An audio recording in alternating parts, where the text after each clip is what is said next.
بسم اللہ الرحمن الرحیم۔ 28 صفر سن 50 ہجری تاریخ اسلام کا وہ دن ہے جب نواسہ رسول نوجوان جنت کے سردار امام حسین کو زہر دے کر شہید کر دیا گیا۔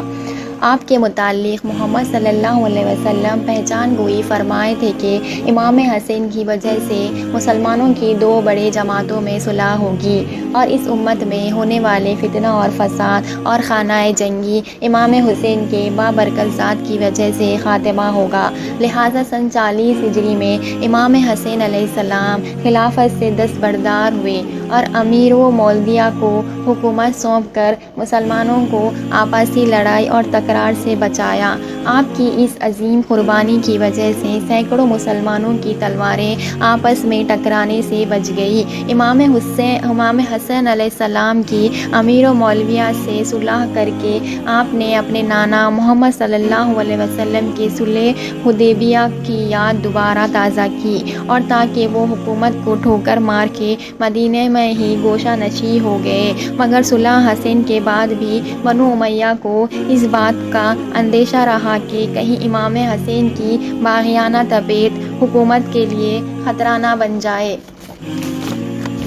لہٰذا امام حسین علیہ السلام کو شہید کرنے کے لیے دشمنوں نے، اہل بیت نے آپ کی ایک جوزہ کو ہی اس کام کے لیے منتخب کیا جس کا نام تاریخی کتابوں میں جابہ بنت اسد بتایا جاتا ہے۔ بعض روایتوں میں اس کا نام ہند بھی لکھا گیا ہے۔ مورخین نے لکھا جابہ اپنے والد اسد کے ذریعے امام حسین کے نکاح میں آئی تھی جو امام علیہ السلام کے ساتھیوں میں سے تھا، مگر بنو امیہ نے اسے چاند سکوں میں خرید لیا اور اسے اپنی کام والی بنایا۔ جابہ کو مروان بن حکم نے 50,000 دینار کا لالچ دیا اور امام حسین کو زہر دینے کا کام سونپا، لہٰذا اس نے امام علیہ السلام کے کھانے میں کئی بار زہر ملایا۔ ابتدائی میں کوئی خاص اثر نہ ہوا، لیکن آخری مرتبہ زہر نے امام حسن علیہ السلام کے جگر کو پارا پارا کر دیا۔ یعقوبی نے لکھا جب امام حسین علیہ السلام کو آخری بار زہر دیا گیا تو آپ نے اپنے بھائی امام حسین علیہ السلام سے فرمایا، اے بھائی، یہ تیسری مرتبہ مجھے زہر دیا گیا ہے، اس سے پہلے ایسا زہر نہیں دیا گیا تھا۔ میں آج دنیا سے چلا جاؤں، جب میرا انتقال ہو جائے تو مجھے رسول صلی اللہ علیہ وسلم کے ساتھ دفن کرنا، اور اگر اس کام میں روکا جائے تو کوئی خون ریزی نہیں ہونی چاہیے۔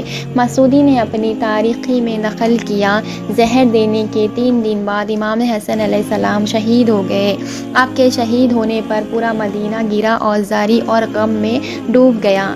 آپ کے جنازے پر مدینہ کے بوڑھے، جوان، بچے، مرد، عورت، غلام، تمام لوگ جمع ہو گئے۔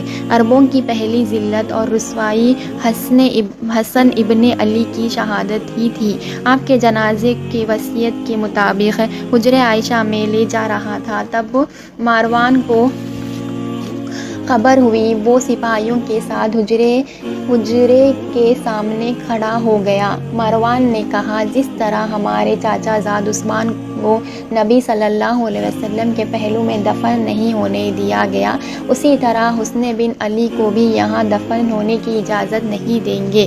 ابن عساکر اور بعض کتابوں میں لکھا ہوا ہے، بنو امیہ کے سپاہیوں نے جنازے کی طرف تیر چلانا شروع کیا تاکہ لوگ جنازے کو لے کر پیچھے ہٹ جائیں، لہٰذا جس تابوت میں جنازے کو لے جا رہا تھا اس پر 70 تیر لگے، جس کے بعد میں نکالا گیا۔ مروان اور سپاہیوں نے اسلحہ اٹھا لیا اور لڑائی کا ماحول بن گیا۔ عنقریب یہ جھگڑا خون ریزی میں تبدیل ہو جاتا، لیکن امام حسین علیہ السلام نے کہا، خدا کی قسم، اگر میرے بھائی نے مجھ سے عہدیہ و پیمان نہیں کیا ہوتا کہ خون ریزی نہیں ہونی چاہیے تو تم لوگ دیکھتے کہ تلواریں کیسے تمہارے جانیں لے لیتی ہیں۔ امام حسین علیہ السلام کی وصیت کے مطابق اس فساد کے خاتمہ کے لیے آپ کو باقی قبرستان میں اپنے دادی فاطمہ بنت اسد کے پہلو میں دفن کیا، اور اس طرح نواسہ رسول نے اپنی جوانی سے لے کر شہادت تک قربانی کے ذریعے فساد اور جنگوں سے اس امت کو محفوظ رکھا۔